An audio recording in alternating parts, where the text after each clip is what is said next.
已经是180年了，对吗？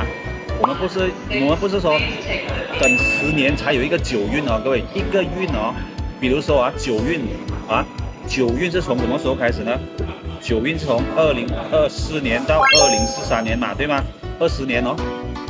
然后呢，你要再等多一个一运哦，一运啊，九运走完就一运了嘛，OK，就是在20年，所以你要再等多第二个九运啊，各位，180年啊，有谁可以等到这么长的，这么长命啊？各位，没有对吗？哦，所以今晚会很仔细的告诉你，我们怎样把这个五行，OK，套在你的八字里面，然后分析你的财运。有人要财吗？